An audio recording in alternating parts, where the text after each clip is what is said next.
Good afternoon. Thanks everybody for coming back from the lunch break and for being here right on time. It'll give us a chance to get through the next session. We're going to be talking this afternoon about mastering conflict.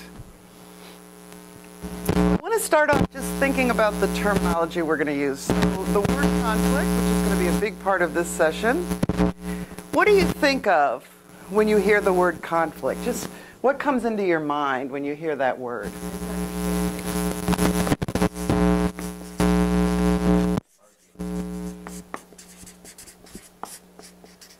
Arguing.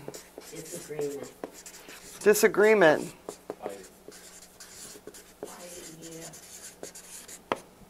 Fighting. Anything else?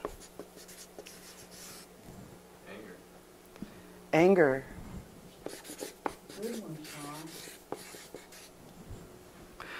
So conflict is one of the things that we're going to be talking a lot about. And what oftentimes, when people hear the word conflict, this is the kind of thing they think about. So people, the images that come to mind have to do with some of the things you talked about here: fighting, anger. What happens in a workplace or on a soccer field, just that kind of intensity and getting in your face and having these disagreements. When it comes to workplaces, and particularly in meetings, when we think of conflict, we think about people who aren't getting along, who are fighting for their position. You think about people taking sides. You think about the people on the sides maybe not wanting to be involved, not liking what happens, because often there's like a few people who are actively involved in the conflict, and the other ones are sort of sitting back going, whoa, this is not going to be part of my life. I'm backing off. So what do you think for yourselves? What about conflict is difficult? What are the things about conflict that makes it hard to handle in a workplace?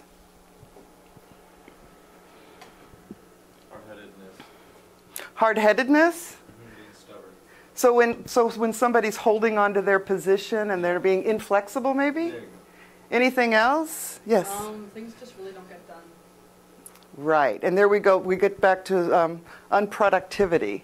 So not being productive. Things aren't going to happen because there's a focus on that conflict, on that tension. So what else is difficult about conflict in a workplace? People being very opinionated. Mm-hmm. And how does that impact it? Well, I mean, if they have a strong opinion on something, then it usually leads to violence with someone who doesn't agree with their opinion. Right. So maybe like that opportunity to work together is harder to come by because somebody's holding on to their opinion. I'm right, you're wrong, nothing else is going to happen. So what about the positive side about conflict? Come to a resolution. It helps to come to a resolution. Seeing both sides. Right, seeing both sides.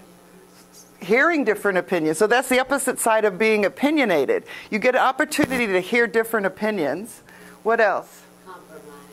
You come to compromise. So this is an image from the United Nations. It's a perfect example. There may be conflict, but it allows this opportunity to get to a different place, like not one opinion or another opinion, but someplace in the middle. So conflict can be a part of the process of solving a problem. Right? You have to go through that process of conflict, but you have the opportunity to work together in a group to come up to a real good resolution of problems. And then there's the creative side. A lot of times, I don't know if anybody's experienced this, but I'm thinking about an opportunity where you work with a group of people, and what comes out of it is different and better than anything that any one person would have been able to accomplish, right? That's that creative side. And often when you have an opportunity to work with a group of people, you have this opportunity for synergy, for something different, for something more creative, different, better. So that's the other side of conflict. So I want us to keep that in mind too. Is this side, which was mentioned earlier, that it can be arguing, it can be about disagreements, it can cause fighting, it can create anger, and the conflict, the piece about working together and having different opinions and bringing those together can also be a positive and creative process. So these are the learning objectives for this session. And these are the things we're going to be dealing with over the next 4 hours. It's a 4-hour session. We'll be taking a break in the middle, so don't worry. You won't be stuck to your seat for 4 hours, and there'll be some activities.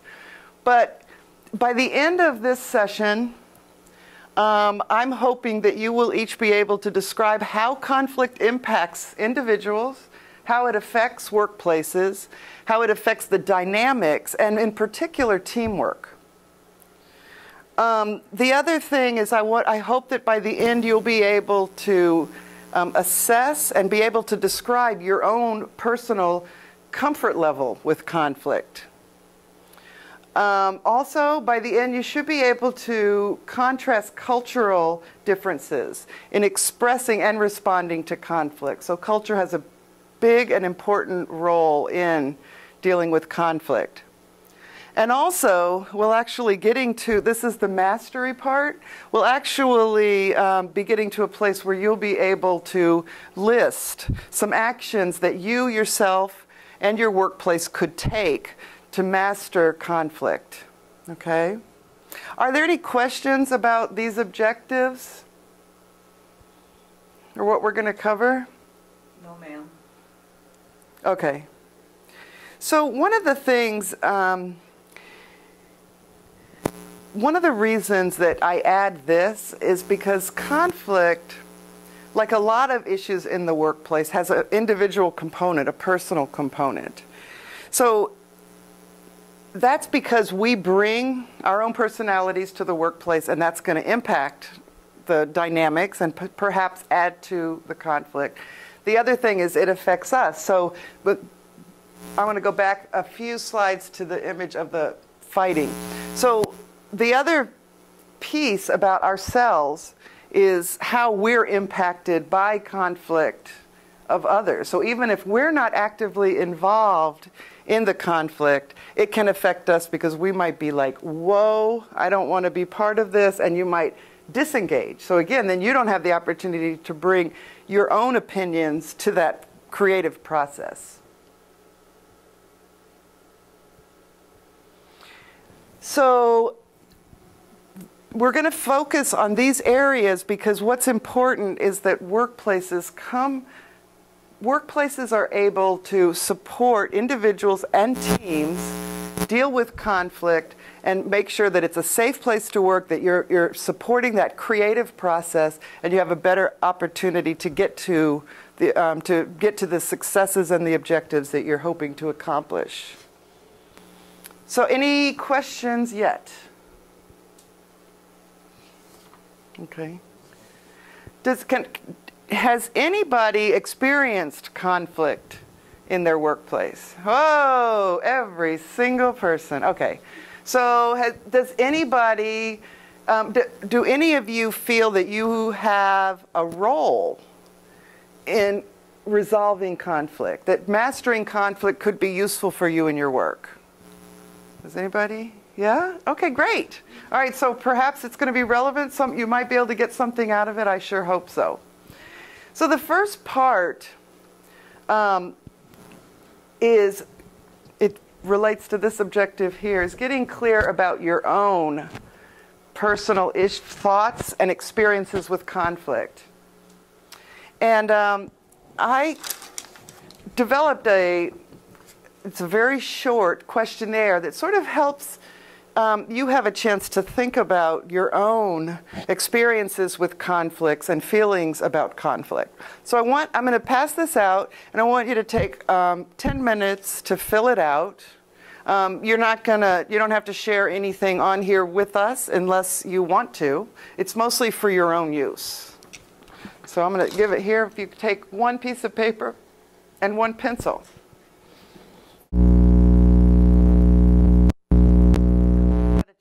To really think about your own experiences and reactions to conflict. So, how do you think your previous experiences impact how you respond to them? What do you think? Previous experience.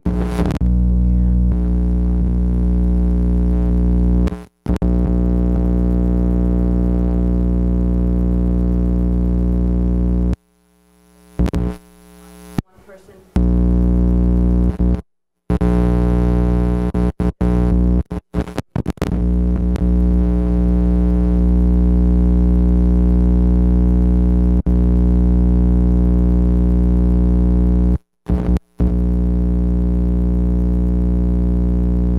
Right.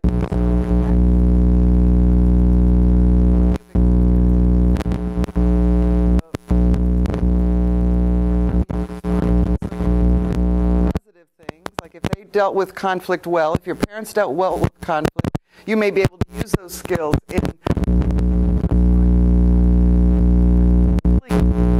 it wasn't handled positively, you may use those negative ways.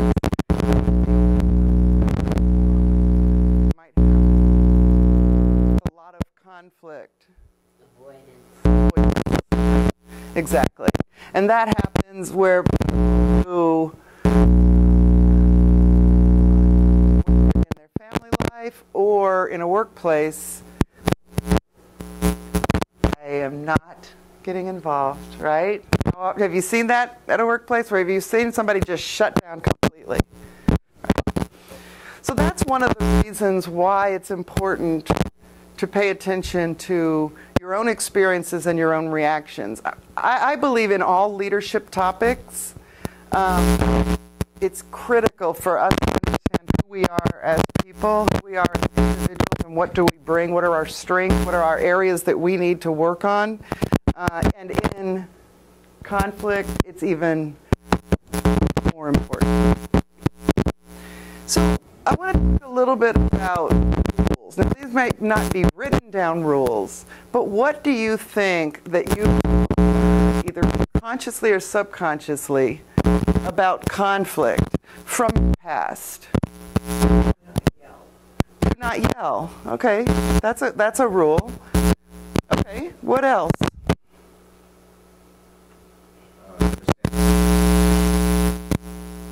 Right. So apply understanding. So try to figure out what's going on with the conflict. So that's one really important rule. The second one, which was stay on subject, right? Okay. Can you say more about the stay on subject part? You can bring up other situations that may, and not just, how to explain. Basically, you can bring up other conflicts that have happened in the past. Exactly. Yeah. And that is critical. And we're going to talk more about that. A lot of times we're going to talk about how relationships impacts conflict. So one of the ways that that plays a critical part is if, let's say, somebody has done something in the past that made you angry, or perhaps there's an ongoing conflict between you and a colleague, and then, but you're dealing with this issue on here.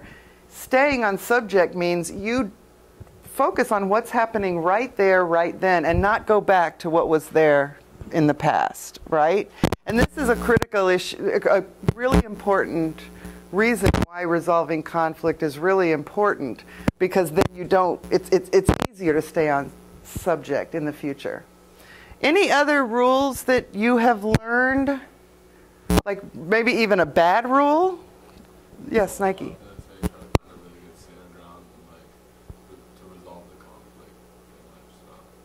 Right, looking for the center group, which might be a compromise. It might not. It might be something even different than a compromise. But look for, don't be holding on to that position. Look for a middle ground. Great, these are some really positive rules. Anything else? Anything that you want to share? Other rules? Listen. Listen. Great. Very important. Yeah, stay